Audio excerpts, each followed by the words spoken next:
welcome to another midweek message. Last week we were talking about 2 of the 7 I ams that Jesus said about over himself. And this week I'd like to look at another one, I am the bread of life, which is in John 6. So before in Exodus 3, verse 10, God says to Moses, tell them I am that I am has sent you. And prior to this, the Israelites wouldn't have seen God as that title Yahweh before. They saw him, they'd called him El or Elohim. But this was a new title for God that they hadn't ever had before, and they saw him then as Yahweh. And when the Hebrew scribes wrote that word, they would never say it aloud. And they didn't fully spell it either, because it was so sacred and so holy, and it meant so much to them. So for Jesus to pronounce to the people in the New Testament that he was I am, is just reaffirming that he is part of the Godhead and that he is self-sufficient, he is self-sustaining, who was and is to come. And really that just shows something of a new, fresh thing about Jesus that they hadn't known before in the New Testament, and also what we can learn as Christians today through this, that he is all-encompassing. So when Jesus says, I am the bread of life, that is a very important statement. I don't only encourage you to study that further and meditate on that, because we just really don't have time in this short space to go into it. But it is such a revelation, and it has been to me over the last few weeks. So if we could turn to John 6 together, reading from verse 31, it says, Our fathers ate the manna in the wilderness, as it is written, he gave them bread from heaven to eat. Jesus then said to them, Truly, truly, I say to you, it was not Moses who gave you the bread from heaven, but my Father gives you the true bread from heaven. For the bread of God is he who comes down from heaven and gives life to the world. And they said to him, Sir, give us this bread always. And Jesus said to them, I am the bread of life. Whoever comes to me shall not hunger, and whoever believes in me shall never thirst. But I said to you that you have seen me, and yet you do not believe. So then moving down to verse 47, he says, Truly, truly, I say to you, whoever believes has eternal life. I am the bread of life. Your fathers ate the manna in the wilderness, and they died. This is the bread that comes down from heaven, so that one may eat of it and not die. I am the living bread that came down from heaven. If anyone eats of this bread, he will live forever. And the bread that I will give for the life of the world is my flesh. So I'd encourage you maybe to read all of that chapter, because it's really great. And before that, Jesus talks about how he fed the 5,000 with just a few loaves and a few fish. And it sort of links into what we're saying now. So when you think about bread, what do you think about? I think about maybe holidays I've had in France where we'd go buying fresh baguettes every day and really enjoy cheese with them. And but always perhaps, or maybe I've thought about when we've had food in France and they give you bread on the side with your main meal. So that's perhaps what I think about, bread accompanying something else. But in the Middle East in Jesus' times, they would have seen bread as a main staple of a meal. So they would have had maybe just bread and water and wine, and that would have been a meal. And if it was a substantial meal, they would have had fish or dates or meat with it as well. But bread was always part of that. So when Jesus was talking to them, they would have thought of a main part of their diet, a main thing in their meal every day. So why is Jesus talking about being the bread to them? What would they have related to it? So if we look at that, it was that Jesus is, number one, a staple. He is the main part of the diet. He's the most important part. He's not an extra that I might have bread on the side, like garlic bread or French baguette. He is the main part of their diet, the main part of the meal. So that's how we have to think about Jesus, that he is the staple in our life as the bread.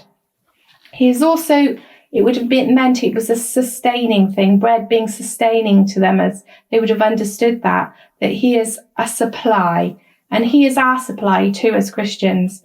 Also that bread would have been satisfying. He promises that we'd never hunger, and they would have understood that bread would have been filling, it would have been part of their meal, it would have been satisfying. And also he was talking about that he is greater than the manna in the Old Testament, because when he immediately spoke about bread, they would have thought, oh yeah, Moses in the wilderness with the Israelites, they've all fled from Egypt and been rescued out of slavery.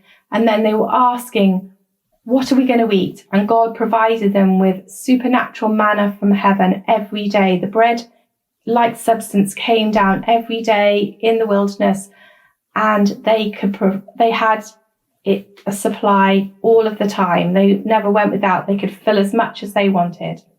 So Jesus was talking that he is more than the manna that they immediately thought about, bread from heaven. He was saying that he is the bread from heaven. He has come down from heaven to be the sustaining life force now.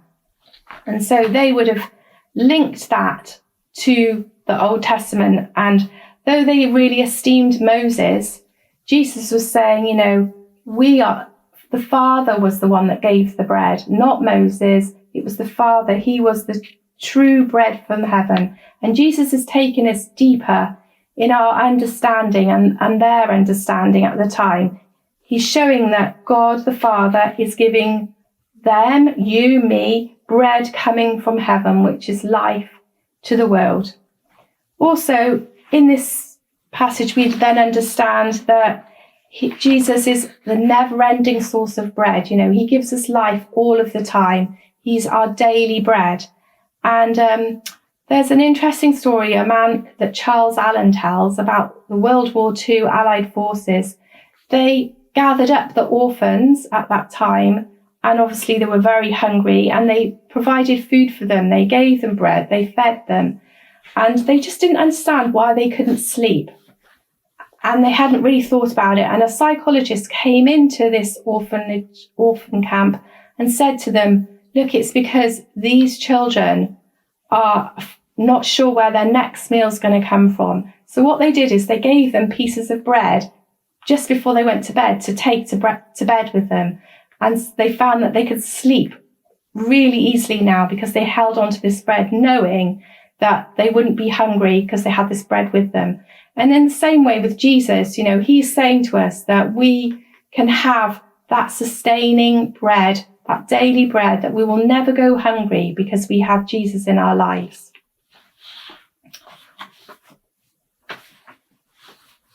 So we need him daily, is what I'm trying to say, really, that we need that fresh bread, that fresh input from him.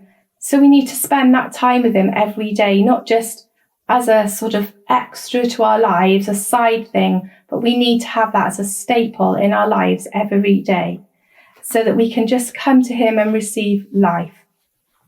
With the manna, if they kept it to the next day, it used to stink and it used to grow worms. And God told them, just pick it for the one day and there'll be some tomorrow. And it was a kind of a trust thing, a faith thing. And when they didn't, first off, they just picked it and kept it for the next day. It did rot and it did stink and it did have worms. And also I was thinking about, when we've had baguettes in France, they're really fresh. They don't have the preservatives. And if you keep them to the next day, they're really hard and dry and they're not good to eat. So the same with Jesus, we need to be coming to him daily for that fresh bread, that fresh daily life that he can give us, not just occasionally and not keeping some from the day before, but come to him every day for that sustaining bread. So his promises are that we should never hunger or ever thirst, and spiritually that we could always be full if we're spending our time with Jesus. So most of us probably don't know what it's like to be really hungry. And although we might say, oh, I'm starving, most of us really are not. But we do know probably what it's like to feel full. And Jesus promises us that we will have fullness, no starvation spiritually if we come to him. It's quite simple, really, yet quite often we miss it. So Jesus wants us to have that satisfying of our soul. And sometimes our soul can feel hungry.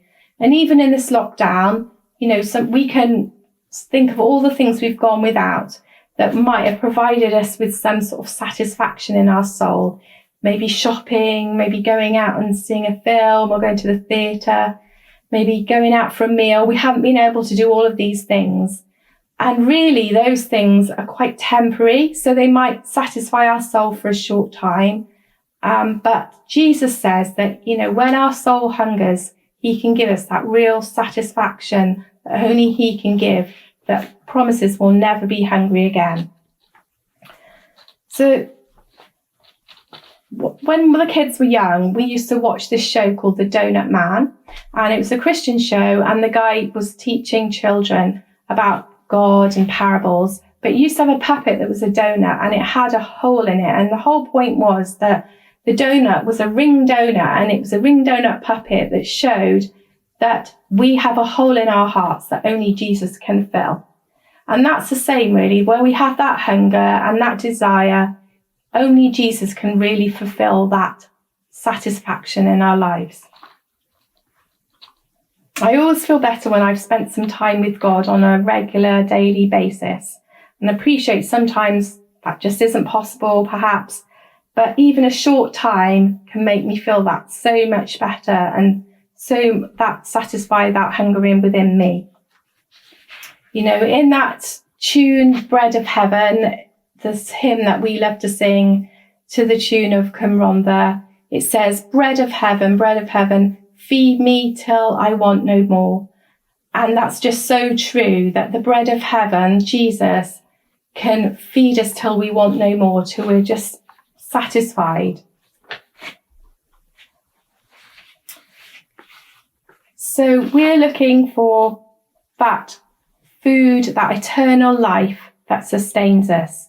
And I just wanted to challenge you, really, that why wouldn't you want to eat this bread on a daily basis?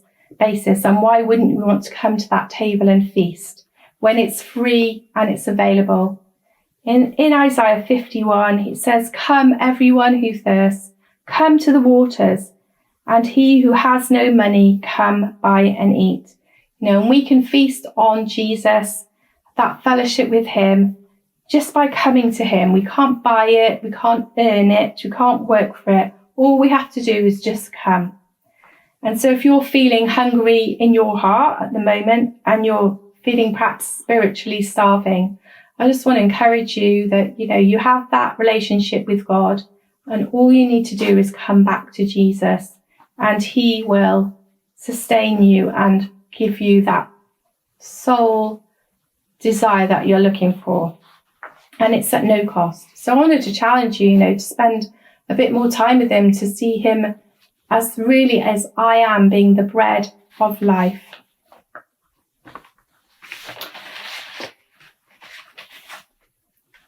So let's not labour to work on things for God, because it says, why do we labour for food that can perish when we can have food that's eternal? And things that perish are temporary and they won't last long. But let's come to him. Let's believe in him. Let's put our faith in him today, that he can sustain you and be the staple that maybe you're looking for in your life. Because really your life is short. Although some people live till they're 90, really in the scheme of things, that is nothing when you think about eternity and where we're going to be spending it for the rest of our lives. So let's eat from the bread of heaven and let's be satisfied. And that also is something that I've thought about. When you eat bread and you have a full stomach, it doesn't just stay in your stomach. It moves through your digestive system, and it's for a purpose. It's to give you energy. It's to give nourishment to your body. It's to provide for your cells so that they can work properly. And I think that if we're taking in of Jesus and we're thinking of him as our bread, our sustaining power in life, then it will automatically help other people, because when you're full of his life, it goes through out of you and overflows. So I thought that was a really good thing, that, bread being full isn't just for ourselves. It's so that we can show the life of Jesus to other people. And that is attractive, especially at this time. People are looking for hope. They're looking for something attractive. and Jesus is very attractive. So if you're full of him and partaking and feasting on him every day, then you will be attracted to other people, and they will be asking, what is it about you? How do you get through what you're going through? And you'll be able to share with them that it's about Jesus. So let's be thankful that we know someone, Jesus, who's precious. It's a precious thing to know the bread of life. And let's be thankful for that and not take it for granted. And I just wanted to encourage you just to come to him daily. Let's try be more intentional about coming to him and being thankful for the life that Jesus gave us. So I just wanted to leave those thoughts with you and hope that's encouraging. And I hope you have a great week.